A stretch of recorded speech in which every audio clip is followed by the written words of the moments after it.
Hello, and welcome to the 10th Jerusalem Writers Festival in Mishkenot Sha'ananim. This event is part of a special series on the power of responsibility, which was organized in collaboration with the Konrad Adenauer Stiftung in Israel and is dedicated to examining the relationships between power, state, economy, and climate in the 21st century. Questions of responsibility and power have stood at the core of ongoing discussions for centuries and are, of course, the theme of many classic and modern novels and books. But it seems like in recent decades, such questions have, at least to some extent, changed their forms. If in the past, moral responsibility pertained mostly to our immediate surroundings, towards one's partner, parents, siblings, and so on and so forth, perhaps the neighborhood or fellow citizens in some cases, in modern time, we are faced with questions of responsibility towards humanity as a whole, as well as other animals inhabiting this planet and even the planet itself. So today we will try to dive deep into such questions of global responsibility, asking what we as individuals can and should do as part of that responsibility. And for this discussion, I am thrilled and excited to host two prominent thinkers who already left a huge mark on the world in their ideas and actions. Professor Peter Singer, a renowned moral philosopher, who is often credited with starting the modern animal rights movement and the author of several books, of which the best known may be Animal Liberation, Practical Ethics, and The Life You Can Save. The last of these books has given rise to a charity with the same name that provides information about and encourages people to donate to charities that are the most highly effective in saving or improving the lives of people in extreme poverty.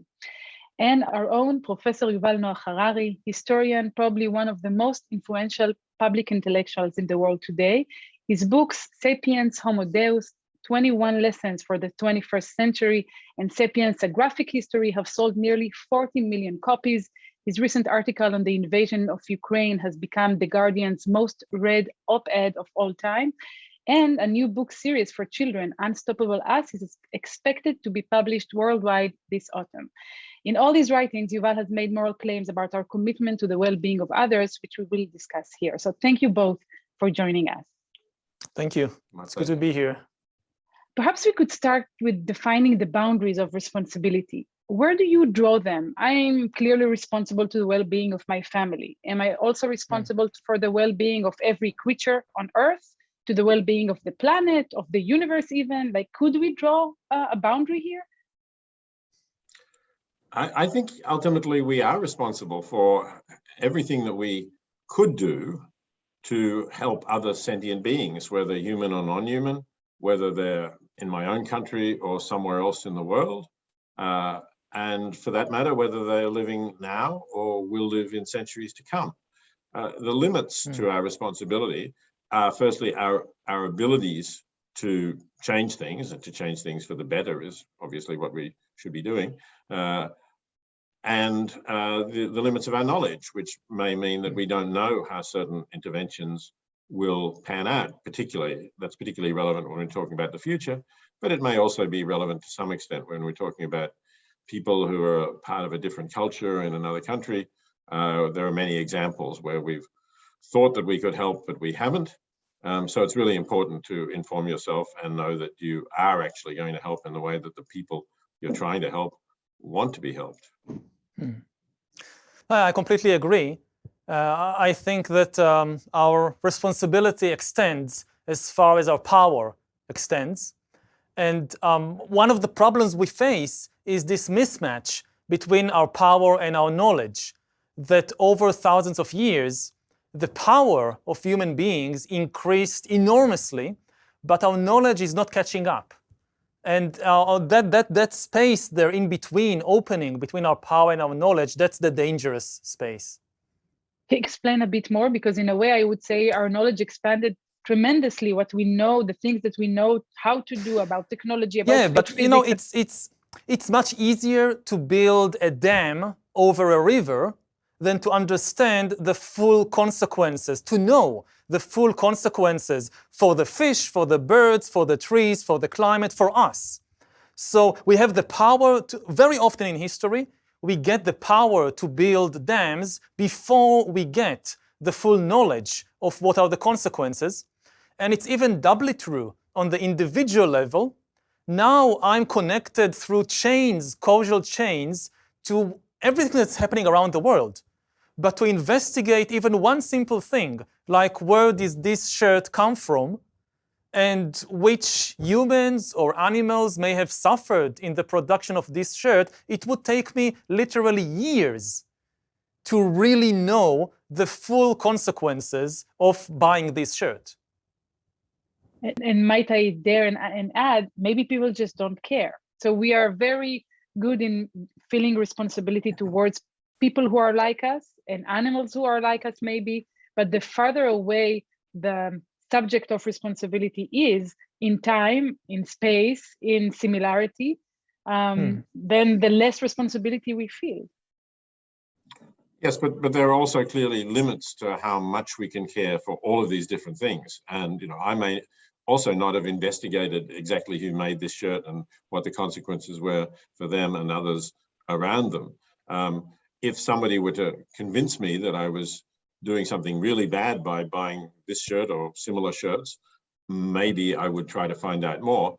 But we all have our priorities, and there are certain things that I've tried to do where I've acquired some expertise, things relating to the treatment of animals and the consequences of eating them, things relating to what we can do to help people in extreme poverty through donating to effective charities.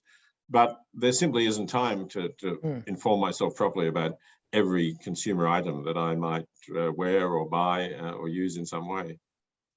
Yeah, and that's really quite a novel problem in history, because if we go back, say, I don't know, to the Stone Age, so the type of life that humans lived for most of their evolution, it didn't involve these kinds of ethical questions. I mean, as a hunter-gatherer, you know most of the consequences of what you do because it's very, very local. It's the people and animals immediately around you. It's very rare that you do something which has a significant impact on a distant place or on unfamiliar people and animals. So in a way, from an evolutionary perspective, maybe our ethical sense or our ethical instincts did not evolve to deal with the type of ethical questions that we are now facing in the 21st century. So we still try to deal ethically the same way as our ancestors, but the actual situation is completely different. Might also relate go ahead. Although you've pointed out that our ancestors or indigenous peoples also didn't always know the consequences of what they were doing. I'm speaking to you from Australia, and as you know, when humans came to Australia, they wiped out something like 90% of the large mammals in the country. And I'm sure they didn't know that. They didn't know that by the number that they were killing, they were going to leave fewer animals to hunt for their ancestors. But it happened nevertheless. But today, I would go ahead. Well, that's absolutely true. Of course, it happened over thousands of generations. I think that the main difference is that they really were not in a position to understand the long-term consequences of what they were doing. We, at least collectively, we are in a position to do it. We have the ability to understand what we are doing to the planet, to the climate, to other animals.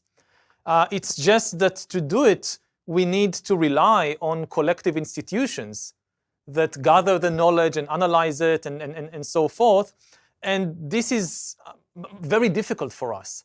I mean, ethically, we tend to rely on ourselves, but to deal with problems of this magnitude, we basically need to rely on these huge institutions, which feels alienated, and this is part of the reason for the deep ethical crisis we're facing.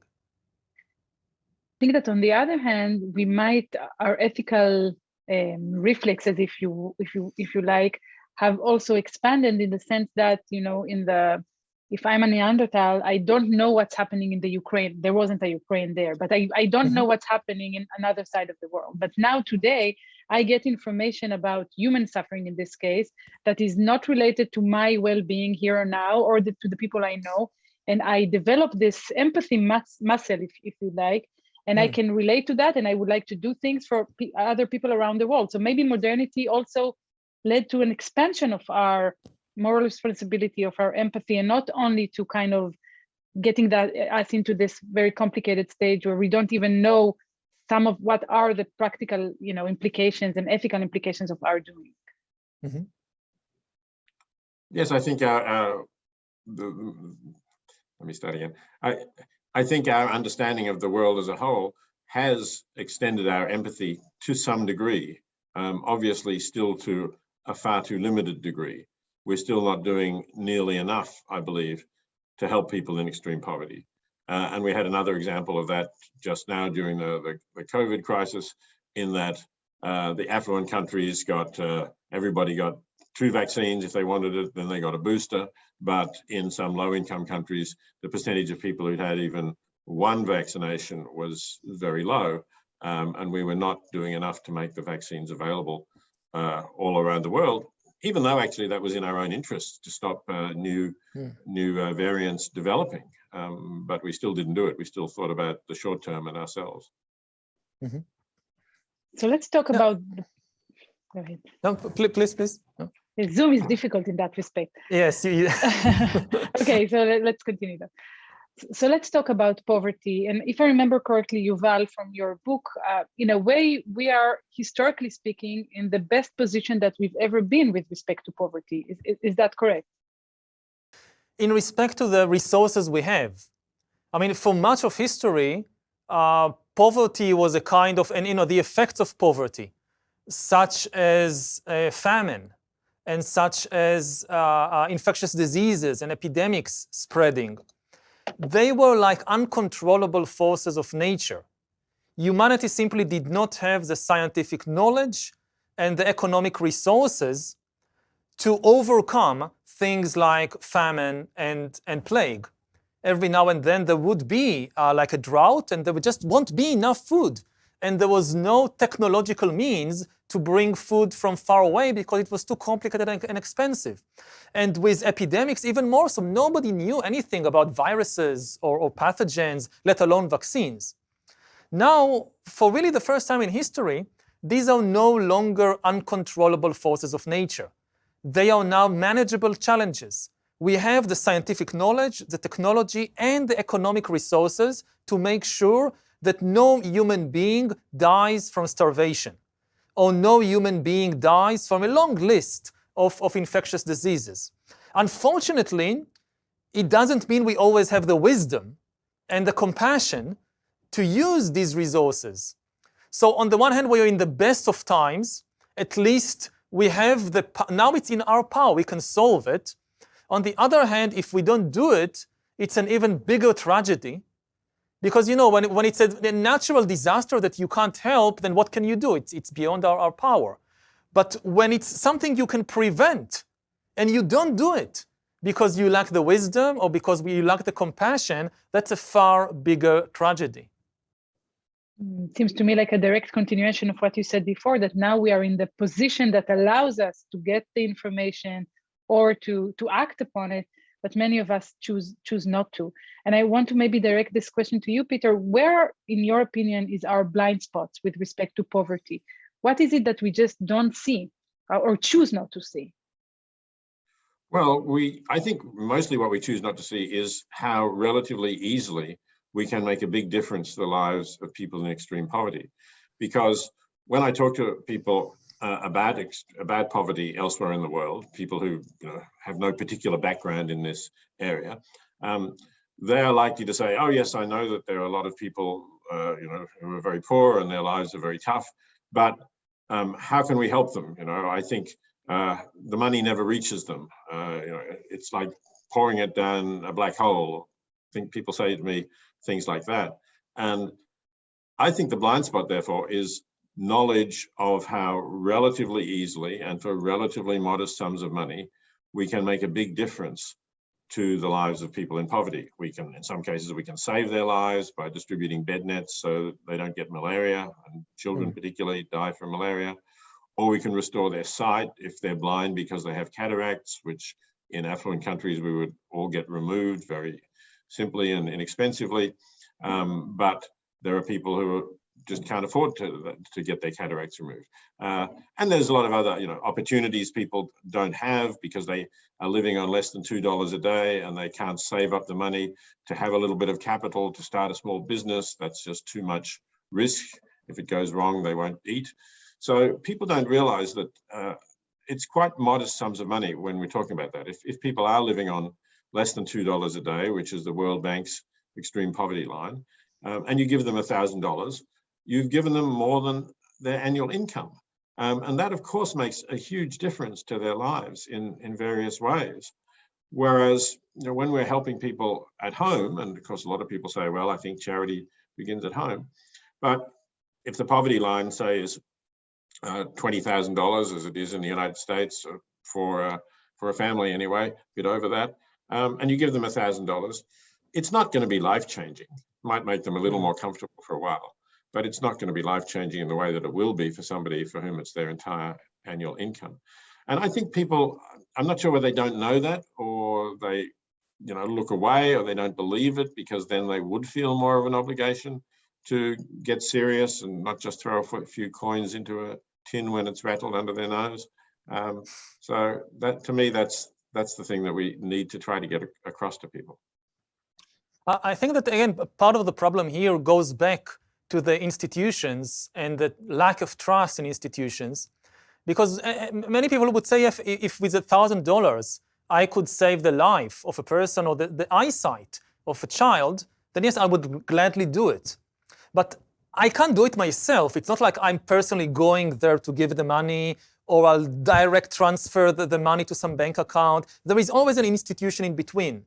And a lot of people, they, especially in our time, they develop this deep mistrust and cynicism about institutions. No, it's just some sham. All the money goes to the executives. It's corrupt.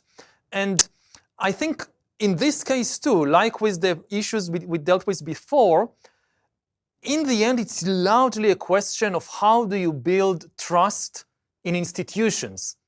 Because most ideals, in order to be realized, you can't do it individually. You can do it individually if it's in your neighborhood, like to go visit a sick neighbor or in your family. But globally, the only thing that really works is institutions. And for that, people need to trust institutions.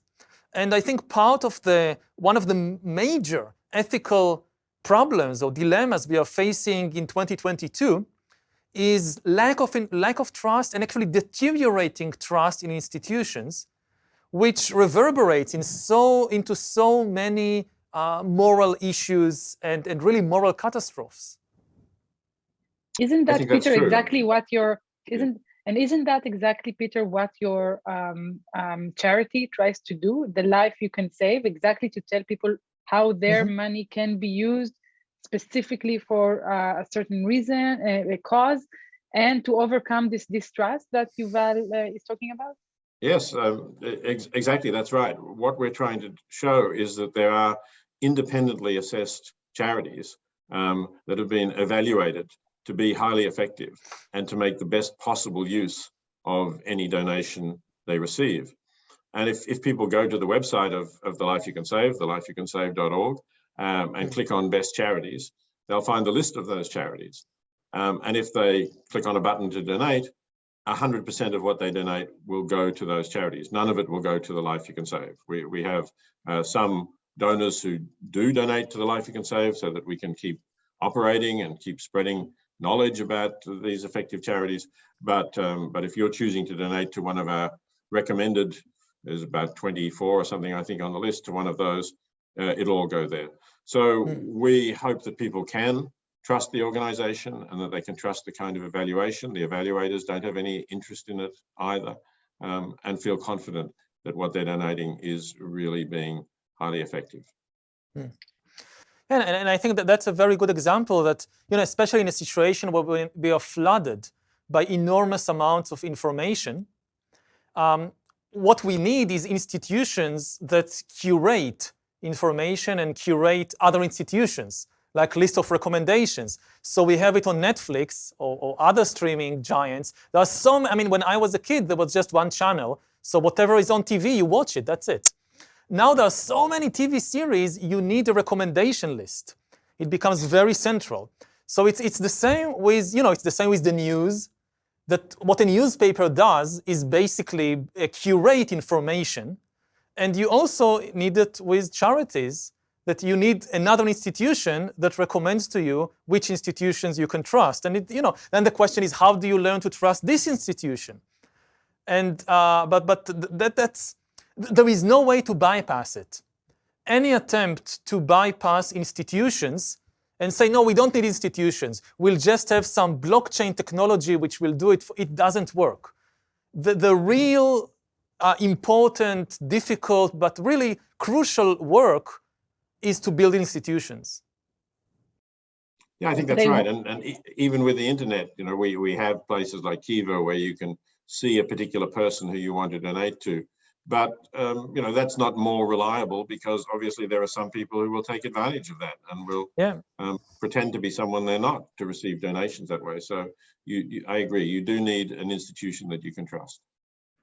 But it's interesting because, Yuval, it seems as if the picture that you're drawing here shows that in recent times, with the rich amount of information that we are exposed to at all times, we need institutions more. But from what I kind of think and read in recent decades, it seems as if there has been a public surge against institutions. Like the social media is supposed to take the edge off the traditional newspapers who hold the monopoly on giving us the information. So it seems as if these are two contradicting trends, isn't it? That's the problem. I mean, we need institutions actually more, but there is this wave of distrust against them. Now, it doesn't mean we need the old institutions. It doesn't mean that we have to stick with the old media. Maybe we need new media institutions which will be more diverse, which will give more people a chance to voice their opinions. But in the end, we will need to build these new institutions. The idea that we can just do without them, that we'll have just this free market of ideas and anybody can say anything, and we don't want institutions to kind of stand in the middle and curate and decide what is reliable and what is not reliable. This doesn't work. It's been tried so many times in history. If you look at religious history, to take a counterexample, so you have in Christianity, again and again, these people coming and saying, we don't want the Catholic Church, this institution. Let's just, every person can read the Bible for himself and know the truth. What is more simple than that? Why do we need an institution? And you have the Reformation, the Protestant Reformation. And within 20 years or 50 years, they realize that when you let every person read the Bible for themselves, you get 100 different interpretations, radically different. So eventually someone comes and says, no, these are the correct interpretations, and you get the Lutheran Church. And after 100 years, someone says, wait, but the whole idea of the Reformation was to get rid of the church. So we don't want the Lutheran Church. Let every person just read the Bible and understand by themselves. And you have chaos, and after 50 years, you have the Baptist Church, and this church, and that. You always go back to institutions. So it's the same with the kind of information explosion that we have right now.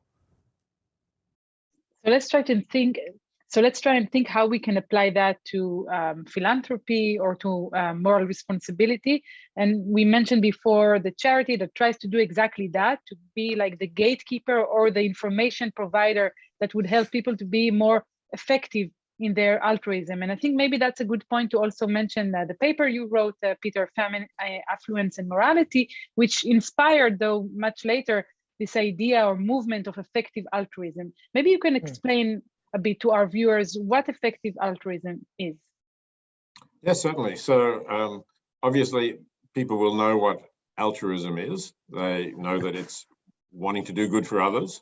And that's been around for a long time.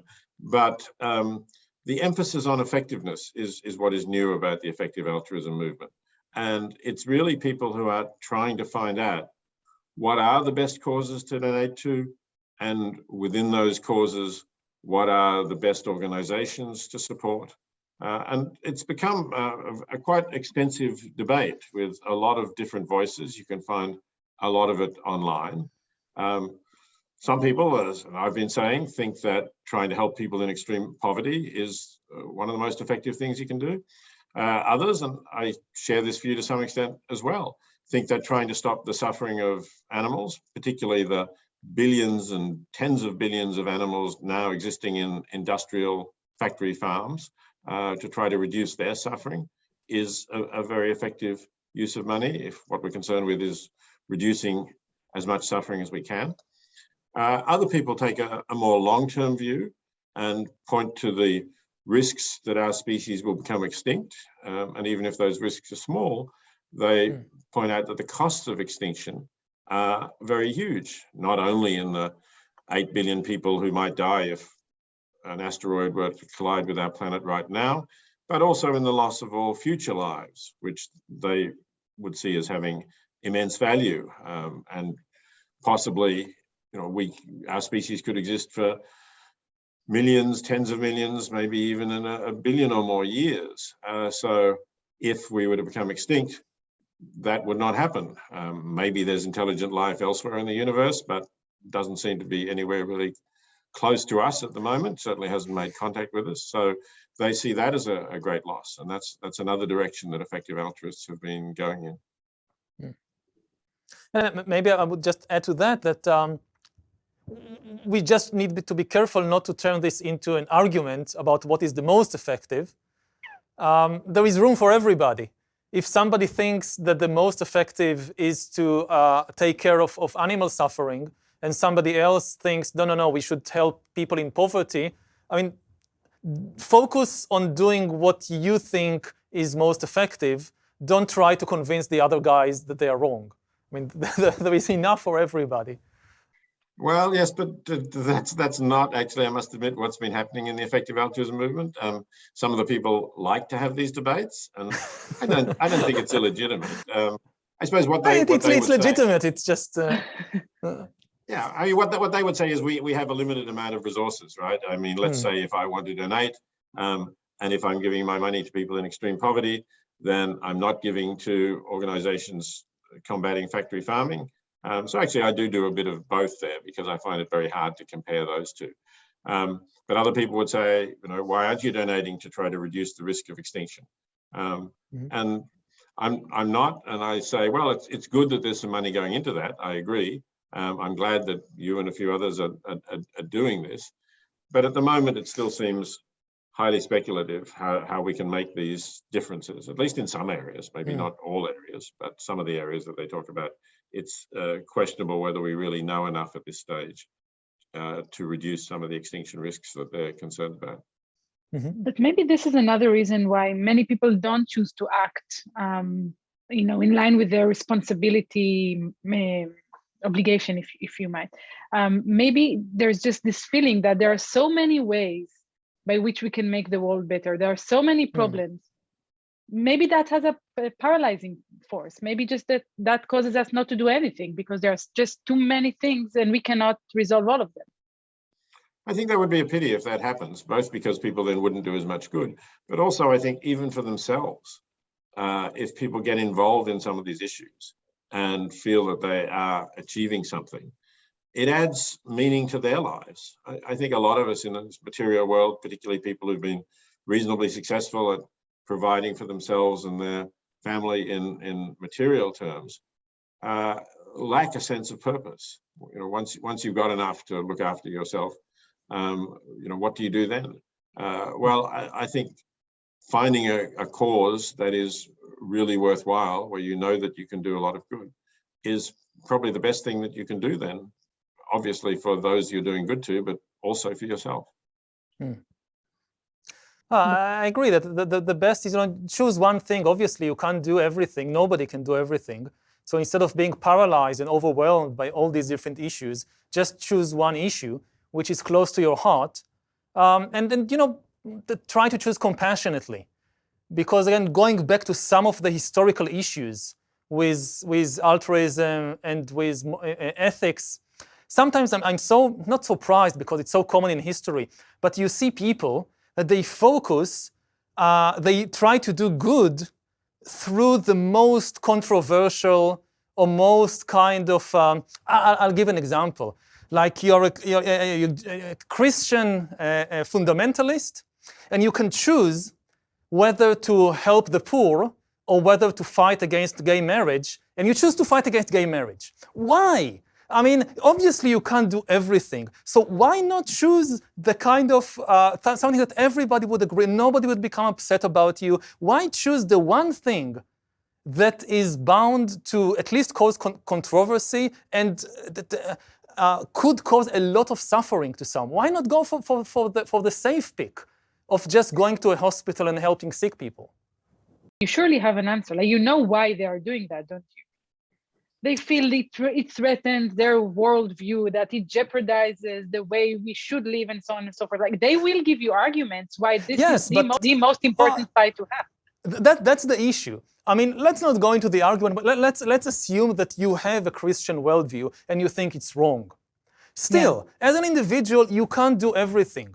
So for all the good Christian deeds that you can do, why choose this one thing? And maybe look into your mind or look into your soul if you believe you have a soul, and try to see, why did I really choose this particular thing? Which would almost inevitably involve a lot of anger and hatred and controversies, where I could, I can just leave this aside because I can't do everything and focus on helping sick people in hospital or helping poor people. Yeah, I think we've had similar debates on other issues with Christians too. In Australia, we've had over the last 2 or 3 years a lot of debates about legislation to allow people to choose to die when they're terminally ill. And obviously that's, like gay marriage, that's adults consenting, a person who wants to die and a doctor who's prepared to help that person to die.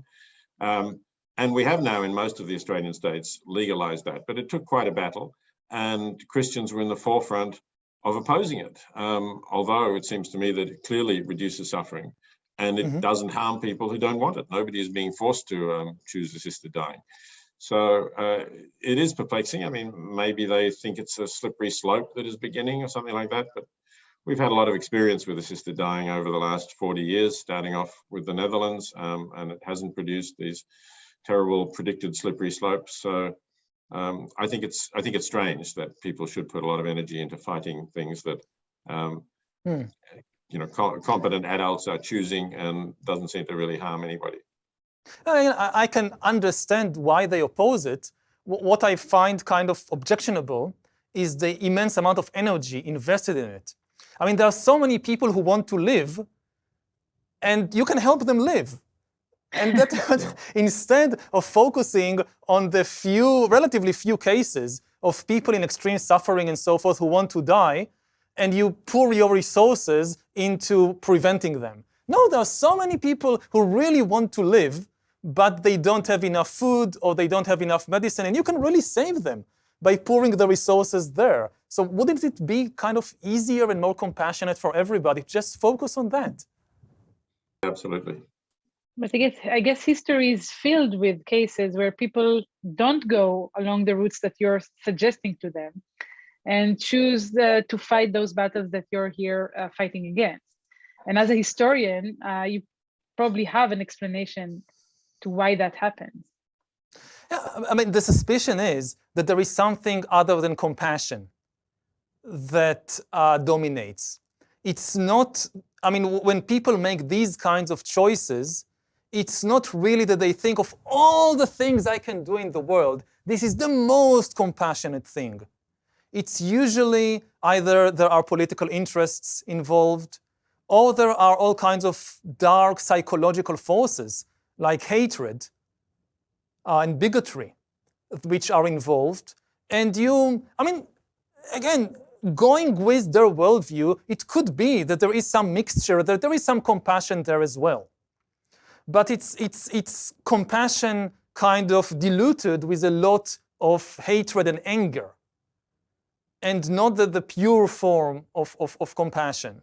And we know that people sometimes, that they are almost addicted to this righteous anger. to proving that they are better than others, to having these arguments about who is right and who is wrong, instead of focusing on, okay, you believe in a particular worldview, do what's right according to it, instead of fighting with everybody about why you are more correct than they are. You can find also in the type of initiatives that you two have been involved in. For example, if maybe we can move to the fight towards animal rights. Here you have people who strongly fight to convince everyone else that they're wrong and that they shouldn't eat animals, hurt animals, and so on and so forth. So this righteous anger exists there as well, doesn't it? It does exist, but it is, I think, it can be based in compassion and concern for those animals and to the vast amount of suffering that we humans inflict on animals. And I know Yuval agrees with me because he very kindly wrote a preface to my book, Animal Liberation, to a recent edition, in which he said that what we do to animals, particularly in industrial farms, is perhaps the worst crime that humanity has committed. And I was very moved by those words. But so I think if we're talking about scale of suffering, it's very reasonable to be focused on animals. The one thing that I would say is that it's true that some people in the animal rights movement get rather fanatical about what you might think of as purity. So they're very careful not to let any kind of animal product into their body, for example, and will attack people who do. And that seems to me to be missing the point in a way similar to that, what Yuval was talking about. You know, you focus on something that somebody has done when in fact there are so much bigger issues, so much more suffering that you could prevent if you targeted other targets. I completely agree. If you have an animal rights activist that, you know, somebody says that, okay, I decided to have a meatless Monday. I don't eat meat on Monday. And then you attack them, but what about all the other days of the week? I don't think that's the way to go. If somebody makes a step in the right direction, focus on the positive thing. And also, something very, very general, people have an obsession with food.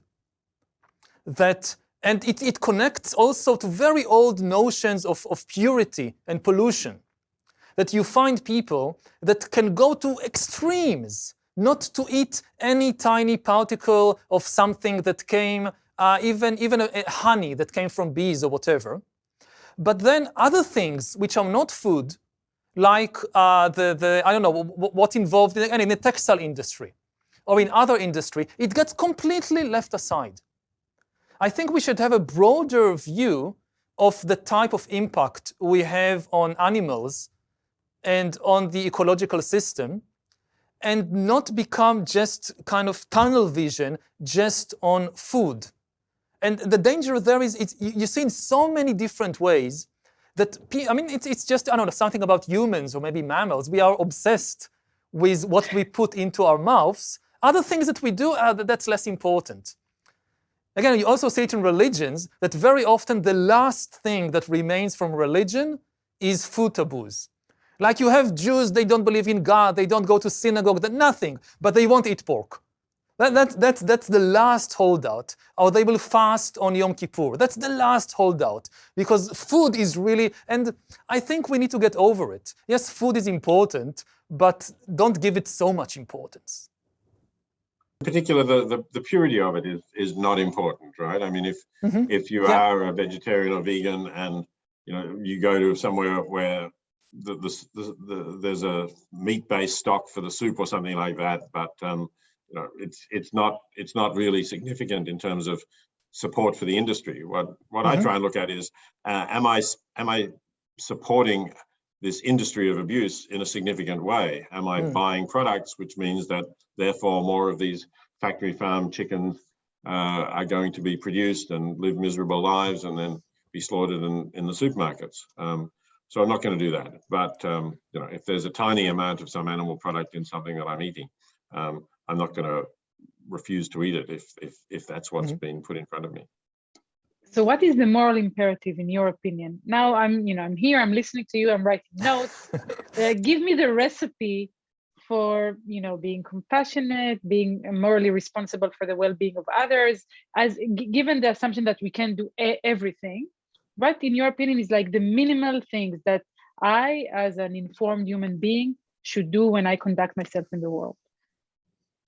Well, as I was saying, I think if you're a middle class or above citizen of an affluent country, you've got some money to spare, and you should be thinking about using some of that to help people in extreme poverty.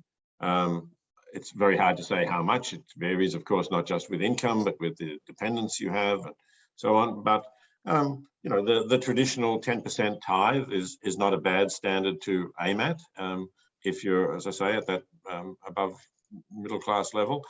So that's a start. I think you should be responsible for what you're eating. But as I say, in terms of the large quantities, and if you take various steps that don't go all the way, I'm not going to be that critical. So Yuval talked about having meatless Mondays. Well, if yes, start off there, and if that works well, you might have meatless Thursdays as well, and move on. You don't need it. I mean, when my wife and I first became aware of the suffering of animals more than 50 years ago, we decided to stop buying factory farm products. That was our first step, and we continued to eat meat for a little while. And then we decided, well, we didn't really need it. We'd found other dishes, and we didn't really know that the other animals were really being well treated. Probably they weren't in some other respects, even if not as bad as factory farming. So we stopped. And I think that's, I think it's fine to take those gradual steps. But in general, try not to support a system that is both inflicting great suffering on animals and is not producing more food anyway, because factory farming just wastes the food that we have to feed to those animals, and has climate change implications and possibly pandemic implications as well. So try to contribute to changing the world food system. I think that's a really important thing to do.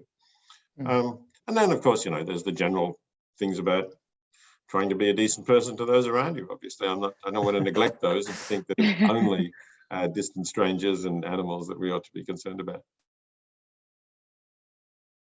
So maybe I'll say that I think morality is mainly about suffering. It's not about obeying this or that set of laws coming from above or coming from below or wherever.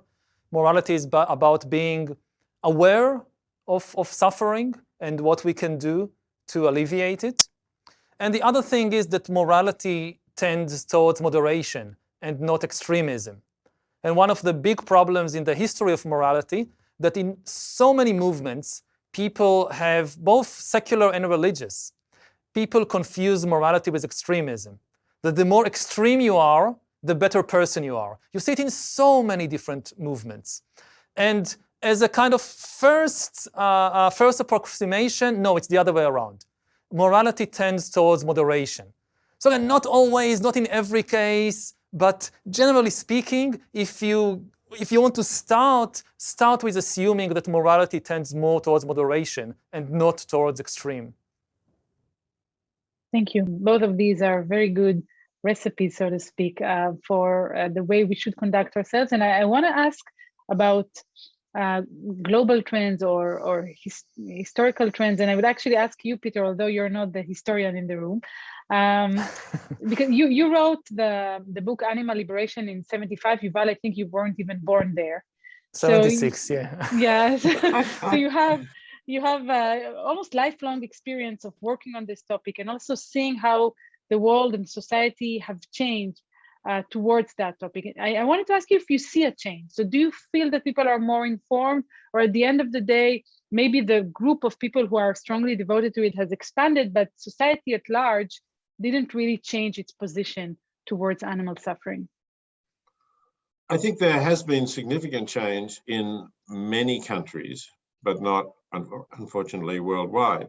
And I think people have changed a reasonable number. We're seeing that recently with the rise in availability of vegan foods, of plant-based protein, and more people becoming vegan, or anyway close to vegan, and so restaurants have far more vegan options than they used to.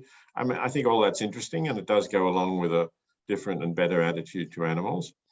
And the other thing I'd say is that in a number of countries, the European Union countries would be the major ones, there have been significant legislative improvements in the way animals are kept in factory farms. So the worst of the battery cages, for example, for hens when they couldn't even spread their wings, they are illegal in Europe now and have been for some time. And in fact, the European Commission is saying it's wanting to move to get rid of cages altogether. And so that will apply to breeding sows, to veal calves, who are also in very small pens. And that's happening to some extent in the United States as well. There's about 9 or 10 states that have enacted laws somewhat similar to the European Union's laws. So those are good, positive things. But you have to counterbalance them with the fact that as China has become more prosperous, its citizens are eating far more meat than they used to. And to provide for that, there's been this enormous expansion of factory farming of a kind that we've not really seen in Western countries. So there are now 8 or 10 story buildings filled with thousands and thousands of pigs. You know, they're never getting to go outside. They're very closely confined. China has virtually no animal welfare laws, no national animal welfare laws at all. So it's a grim situation, and that's why I can't say that the situation of animals is markedly better now than it was in 1975, although it's certainly more varied, and some of the thinking about animals that is reasonably common today was very rare in 1975. Yuval, if we widen the scale, would you say that humanity becomes more moral and more compassionate with time? Or am I too optimistic here? It goes, Not really. Most of the big changes in history are not uniform. I mean, you see positive and negative developments side by side, and they don't kind of add up or cancel each other so you can reach the bottom line. No, I mean, there are very positive developments, like you see the feminist revolution and the very fast changes and positive changes in attitudes towards gender and towards women. And at the same time, you see the ecological crisis. And it's happening at the same time. And they don't cancel each other, they don't add up. It's just the way it is. Over the long term, I think we can't say that there is any marked improvement in human morality, if you think in terms of thousands of years. Because even the very real achievements of the last century, let's say, they're just the last century. And who knows what's waiting for us in 10 or 20 or 50 years. This could be just a very small blip in history. So looking at the large-scale perspective, we can say that you can see some things in history are very, very clear. Humanity is becoming more and more powerful. Over thousands of years, this is absolutely clear. Humanity is becoming more and more unified, not in the sense that everybody agree or there are no wars, but everything becomes just a single system. From a situation with thousands of independent, isolated tribes, we now have one global system. This is very, very clear. But we can't say that we see any clear improvement in human morality or any clear improvement in happiness either. We are not significantly happier. There is no clear trend towards better lives over thousands of years. Would you say that we became more attuned to suffering? Because as you, I think, repeatedly argued, our laws have changed their focus. And if in the past our laws might have been dictated by the king's ruling or the Bible, now many of our laws focus on human suffering. So we want to minimize suffering also in the rationalization of our judicial system. Again, it depends who we are. I mean, if you look only, let's say, at Western countries over the last century, then yes, there is a very significant improvement. But if you look at the whole of humanity over the last 1,000 years, I'm not so sure. And you see, maybe the pendulum just swings far between extremes. That you look at the totalitarian regimes of the 20th century, and they have reached depth of cruelty that have maybe not have been reached anywhere previously in human history. And again, the last few decades, the pendulum swung in a positive direction. But now it's last few years, it's again swinging in a very dangerous direction. And maybe in 20 or 50 years, we could have totalitarian regimes worse than anything we've seen in the 20th century.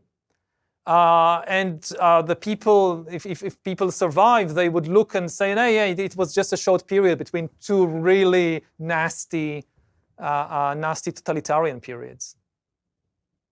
I certainly hope you're wrong about that. I also hope I'm wrong. It's just a possibility. It's not a prophecy. Yeah. I'm wondering whether you see any room for hope in the fact that at least people try to play lip service to the idea that they are not engaged in torture or not engaged in the murder of civilians. I mean, even Putin just said the bodies found in Bucha are fake news, put there by British intelligence, something of that sort. He's not saying, yes, that's what happens to Ukrainians. We want to get rid of them. So is that a sign of hope? To some extent, yes, but Stalin also didn't go around publicizing the mass killings and taking journalists to visit the gulags to see what's really in there. And you also find, when Putin is not speaking to foreign press, when there are internal Russian debates in the Russian media, I mean, not in closed doors, but in the Russian media, you now see publications which are really horrific in what they are saying publicly, again, within the public debate in Russia. And this could escalate very quickly. I mean, the Putin regime was not there 10 years ago, 20 years ago. So it's shifting, and it could shift to very dark places quite quickly. And again, part of the thing is that at present, still the most powerful economic and political and cultural force in the world is the Western powers and Western democracies. If they lose their economic and cultural dominance, which could happen quite quickly, then people in other places, even in the West, would feel less need to pay lip service to these kinds of ideals. Again, this is not, I'm not sure it will happen. I really hope it doesn't. But it is, we should be realistic that it is a possibility, and it depends on us, on the decisions we take, of who we vote for, and what kind of institutions we support, and where we donate our money. I mean, it goes back to the beginning of this talk. I mean, there is no point making prophecies about the future as a kind of deterministic outcome. This is going to happen no matter what, because then what's the point? We can't do anything. There is a point in making in highlighting dangerous scenarios if the message is, look, it's a danger, but we can still prevent it if we do this, if we do that. And we are still in the position that we can do something to prevent the worst case scenarios. And we've inspected these processes from the scale of decades and centuries and even thousands of years, even in this conversation. I want to zoom in to the last 2 years or 3 years. And to talk just a little bit before we end this conversation about COVID and the way this might have affected people's sense of responsibility. Peter, you mentioned the difference between countries and what they can offer their citizens, and the maybe lack of solidarity some of us felt towards people that cannot afford the vaccinations. And there have been also discussions about that. So do you think that this has been a maybe special test case for our ability to feel compassion towards others, to give up on what we need in order for others to get what they need? Not, I think, on a global scale, possibly on a local scale, because certainly there were people who were trying to help others during the lockdowns. Melbourne had a lot of lockdowns. There were people who were offering younger people who are going to supermarkets to do the shopping for older people who might have had difficulty doing it or were at more risk. Yes, there was, I think it strengthened senses of community solidarity. But as we were saying earlier, it didn't really do anything for global solidarity as far as I can see. Yeah, I completely agree that it was, in a way, it was really disheartening to see the lack of global solidarity, because this should have been kind of an easy test that if you want to test global solidarity, what's easier than a global pandemic that, it threatens all of us? It's obvious that as long as the pandemic keeps spreading in one country, it poses a threat to all the other countries because of the mutations and so forth. And it's not a human enemy. So, it's all of us humans uniting against this terrible virus. What could have been easier? It didn't happen. I mean, the last 2 years, it's been a scientific triumph, but a political failure. Because I just wanted to say that in science it did happen. So in science you did see outstanding collaboration that goes way beyond what we typically see when labs sometimes compete one another. Here there was a joint effort to find a solution. But you say outside the realms of science, we didn't see that to the extent that you would have wanted to see. Yeah, I mean, we didn't see any kind of global leadership emerging, any kind of global plan of action. Like if you thought there'll be some a